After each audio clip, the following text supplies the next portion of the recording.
One time, while riding his swan carrier to see his devotees at Pushkar-dweep, four-headed Brahma arrived. Humbly bowing down, Sanaka and the other sages respectfully worshipped the elderly, supremely opulent demigod. Blessing them, affectionately smelling their heads, and speaking some instructions, he quickly left for Pushkar-dweep. When I asked about him, the sages laughed and said, "O cowherd, after coming here even now, you don't know who he is? He is our father, Brahma, who is the leader of the Prajapatis and the creator of the entire universe, who was self-born, who is most exalted, and who protects and teaches the universe. His realm, named Satyaloka, which is attained by those pure souls who follow religious principles for 100 births, is splendidly manifest above all the worlds.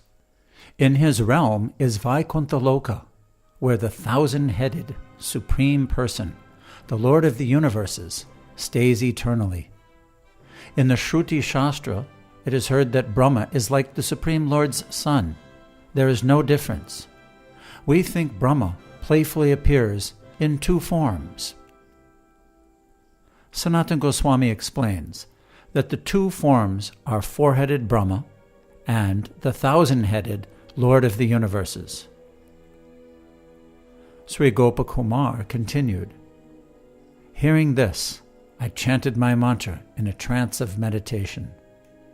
After a moment, I opened my eyes and saw that I was in Brahmaloka, and I also saw the Lord of the universes, who was very great, who had 1,000 handsome arms, heads, feet, and who was splendid as a monsoon cloud, who was opulent with many tasteful ornaments, who was an ocean of splendor, whose navel was like a lotus, who reclined on the couch of Lord Ananta's coils, who delighted every eye, whose feet were massaged by the goddess of fortune, who glanced at Garuda standing with folded hands, who was worshipped by Brahma with great opulences and treated with great love, who placed his attention on Narada's loving devotion, who to Brahma was carefully teaching the path of devotional service, the great secret of the Vedas, who was splendidly manifest in his regal palace, who happily heard jubilant Brahma humbly repeating what he had heard, whose feet Brahma worshipped again and again, who is the husband of the goddess of fortune, and to whose side the goddess of fortune, seeing me faint in ecstasy and reviving me, and being affectionate as if I were her own son, brought me. Gazing at the Lord and again bowing before him, I said to my heart, "O heart, today you have attained your desire. Now you may enjoy eternal happiness. This place is free of all lamentation, fear, and suffering. It is full of supreme opulence and supreme bliss. It is worshipped by the universes. O brother, here the Lord of the universes, situated at the highest pinnacle of glory, shines with great splendor. Aware that the goddess of fortune is affectionate to you, gaze now on the Lord with your eyes. Conquer your grieving over Mathura and Brajabhumi and your desire to go to another place. If you wish that the Lord of the universes love you, as he does Brahma, then by the power of the mantra you learned from a great soul, your wish will be fulfilled." Then the Lord enjoyed pastimes of sleep, and at a certain time the creation was again manifest on the lotus of worlds, born from the Lord's navel. Seeing this, Brahma came out to perform his duties. Sanatana Goswami explains that because the Lord is spiritual, he does not sleep. That is why the words, pastimes of sleep, are used. Brahma had been in the Lord's abode. He left and went to his own abode to perform his duties in the world. Seeing both the Lord's wonderful form below and the universe on the lotus of his navel, and also seeing the currents of divine love flowing in four-headed Brahma as he heard confidential teachings from the Lord, I happily lived there. During the night, when all the three worlds perished and all was flooded by an ocean, accompanied by Brahma, the Lord happily rested on Lord Anantashesha.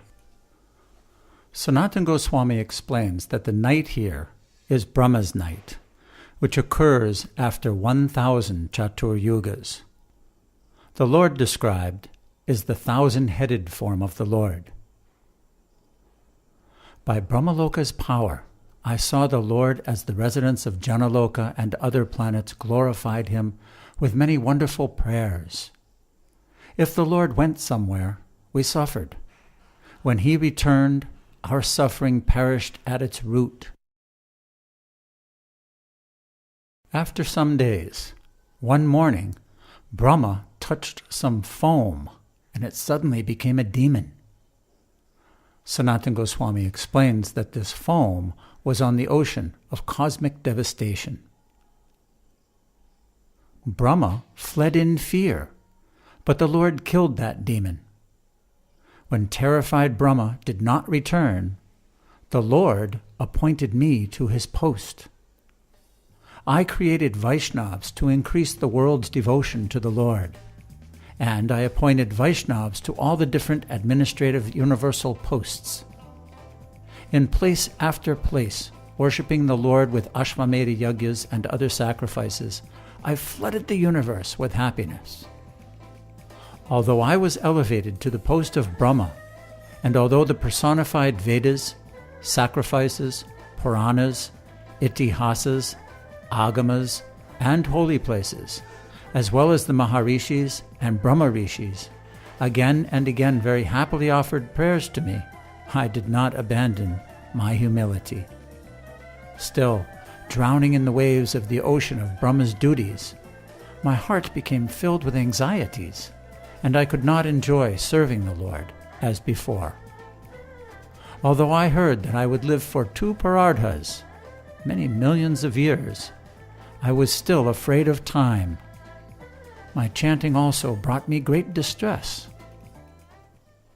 Sanatana Goswami explains that to overcome his fears, Gopakumar chanted his mantra, but the chanting made him yearn for Brajabhumi. The Lord of the universes was affectionate to me, as if I were his son. This made me happy and destroyed the sadness in my heart. Serving him, thinking of him as my father, and staying near him, I sometimes offended him, but he forgave me. Although I was anxious at heart, the goddess of fortune loved me as if she were my mother, and that made me happy. In this way, I lived there for a long time.